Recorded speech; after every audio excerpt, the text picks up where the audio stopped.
Good morning সবাইকে। তো অনেক দিন পরে আমি আবার ভয়েস ওভার দিয়ে ভিডিও বানাচ্ছি। তো করাই হয় না ভিডিও, কি আর করবো, ভিডিও করলে পরে ওই যে এডিট করব বা ভয়েস ওভার দেবো, সেই কারণে আর হয়ে ওঠে না। তো যাই হোক, চলো আজকের ভিডিওটা স্টার্ট করা যাক। সকালবেলায় ঘুম থেকে উঠেই দেখো কাজ সেরে নিয়ে এই যে একটু বাবার কাছে গেছিলাম, দিয়ে বাবাকে বলছিলাম একটু গান করতো বাবা। তো একটু আমাকে সকাল সকাল গান শুনিয়ে দিল। তো তারপরে মাম্মাম তখনও ঘুমোচ্ছিল আর কি, ওঠেনি। তো আমি তার জন্য মাম্মামের জন্য এই যে এখানে ওটস রান্না করেছি আর একটু ভাত বসিয়ে দিয়েছিলাম। কালকে তো শনিবার ছিল, তো কালকে শনিবারে শনি বাবার পুজো করেছিলাম।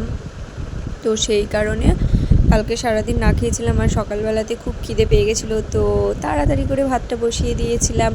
আর ভাতটা ওদিকে হতে হতে এই যে মাম্মামকে জোর করে ঘুম থেকে টেনে টেনে তুলেছি দেখে এই যে দেখো রাগ, দেখো কীরকম রাগ দেখাচ্ছে। মানে ওকে বলছি নে ব্রাশটা কর, ও ব্রাশটাও করবে না। একটু ভিডিও করেছি তো আরোই রেগে গেছে, ভিডিও করতে দেবে না। তো এই যে দেখো কীরকমভাবে ও রাগ দেখাচ্ছে, ওর না একটু রাগটা একটু বেশি। তো তারপরে অনেক বোঝানোর পরে এই যে অনেক কষ্ট করে ওকে আমি ব্রাশটা করিয়ে দিয়েছি। আর তারপরেও দেখো এই যে একটু যেই ক্যামেরাটা সামনে নিয়ে এসেছি অমনি ওরকম করছে, মানে ভিডিও আর করতে দেবে না, সেই কারণে। তো তারপর ওকে আমি প্রেস করে দিয়ে খাটের ওপর ওর পাপার কাছে রেখে দিয়ে আমি এসেছিলাম ওর খাবারটা নিতে।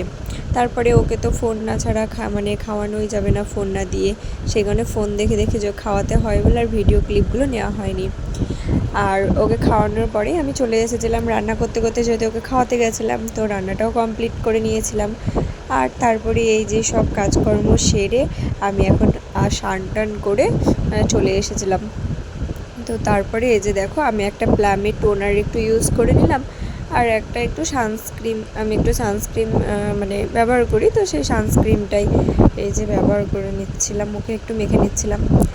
তো আমি রোজ দিন সকালেই স্নান করি, আজকে একটু দেরি করেই স্নানটা করেছিলাম, সেই কারণে একটু দেরি হয়ে গেছিলো আজকে। তো এটা হচ্ছে ল্যাকমি সানস্ক্রিন। তো তোমরাও কে কী ব্যবহার করো একটু জানিও। আমি এই ল্যাকমির সানস্ক্রিনটা ব্যবহার করি আর প্লামের টোনারটা ব্যবহার করি। তো এই যে দেখো ফ্রেশ হয়ে নিয়েছিলাম। আর প্লামের টোনারটা এত সুন্দর, মানে কি বলবো, আমার তো খুবই ভালো লাগে।